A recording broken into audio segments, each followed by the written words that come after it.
Vous tous avez permis la réalisation de cette œuvre collective qui a par ailleurs fait l'objet d'une large concertation avec les ministères, avec les employeurs territoriaux et hospitaliers qui ont validé la démarche, ainsi qu'avec les organisations syndicales. Merci pour ce travail, merci pour ce résultat. Enfin, et c'est sans doute le troisième facteur de réussite, tel qu'il a été élaboré, le Code général de la fonction publique répond, nous en sommes convaincus, à un besoin de clarification, à un besoin de remise en ordre du droit de la fonction publique qu'il reforme profondément via un plan ambitieux et novateur.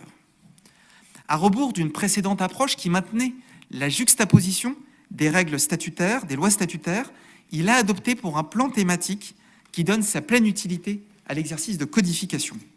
Vous l'avez vu, il intègre dans une présentation commune la fonction publique d'État, la fonction publique territoriale et la fonction publique hospitalière. Et il s'ordonne autour des grands pans du droit de la fonction publique. Droits et obligations, protection et garantie dans un livre premier, qui correspond pour l'essentiel à la loi de 1983, cela ne devait pas être changé. Exercice du droit de participation dans un deuxième livre intitulé Exercice du droit syndical et dialogue social, très haut donc dans l'ordre du Code.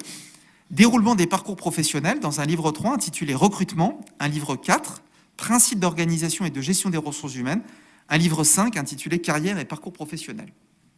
Et différents aspects de la gestion des agents publics dans un livre 6, Temps de travail et congés, un livre 7, Rémunération et action sociale, un livre 8 intitulé Prévention et protection en matière de santé et de sécurité au travail.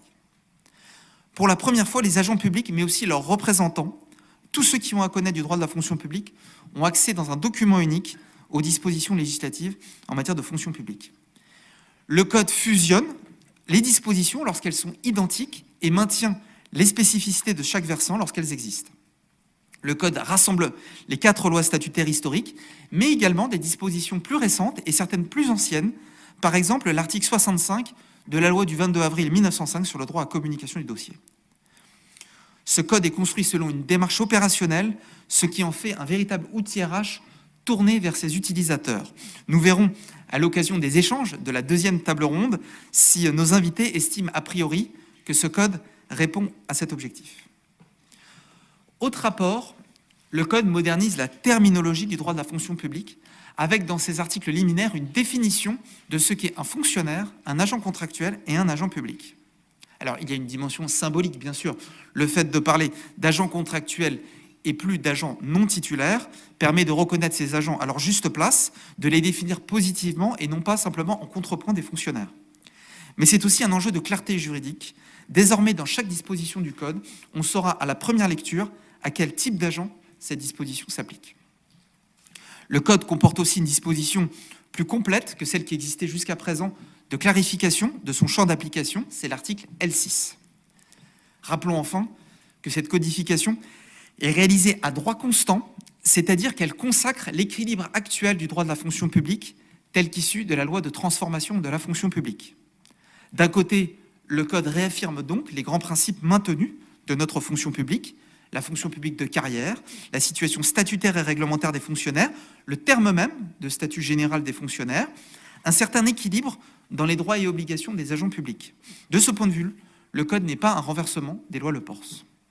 De l'autre, il valorise au plan formel les transformations récentes et celles issues de la loi de transformation. Par exemple, il clarifie la place du recrutement par contrat dans la fonction publique. Ce Code est un aboutissement. Il sera un outil utile pour tous les agents publics, les gestionnaires et tous les acteurs de la fonction publique. Mais il reste quelques défis à relever pour que ce code déploie pleinement tous ses effets positifs en termes de lisibilité, de clarté et de cohérence. Premier défi, défi de court terme que nous ne sous-estimons pas, celui de l'appropriation. Les lois statutaires actuelles ont quasiment 40 ans. Les gestionnaires, les agents, les universitaires, les avocats, les magistrats ont tous leurs repères avec ces textes. Le changement de perspective est tel qu'il y aura nécessairement un coup d'entrée, une transition délicate pour tous les usagers du Code. La DGAFP prendra toute sa place pour faciliter cette transition. Ce colloque s'inscrit d'ailleurs dans cette perspective et nous comptons sur vous, chers auditeurs, chers participants à ce colloque, pour être les ambassadeurs du Code, pour avertir vos collègues et diffuser les bonnes pratiques. Nous avons déjà lancé des messages d'alerte avec des conseils très opérationnels sur l'adaptation des références dans les projets de texte, dans les contrats, dans les actes de gestion. Des initiatives existent ailleurs, et je salue par exemple celle du CNFPT qui organise déjà des webinaires d'acculturation au Code général. Deuxième défi, le défi de l'élaboration de la partie réglementaire du Code. Les travaux sont lancés, je peux vous rassurer sur ce point, mais le chantier est évidemment colossal. Nous avons un atout, le plan, puisque la partie réglementaire devra nécessairement s'inscrire dans le cadre posé pour la partie législative. Et surtout, nous sommes très motivés parce que nous sommes conscients de l'importance opérationnelle de ce volet. Une fois réalisée, la partie réglementaire du Code sera un appui encore plus appréciable, tant il est vrai que les textes réglementaires sont encore plus dispersés, encore plus difficiles d'accès, alors même que leur maniement forme, nous le savons, le quotidien des gestionnaires. Troisième défi, celui du long terme, celui de l'évolution du Code. Car ce Code sera vivant et à bien des égards, il constitue un point de départ. Nous l'avons dit, le Code consacre l'unicité du droit de la fonction publique et une certaine conception de la fonction publique, mais il n'interdit aucunement de l'infléchir si tel était le choix du politique.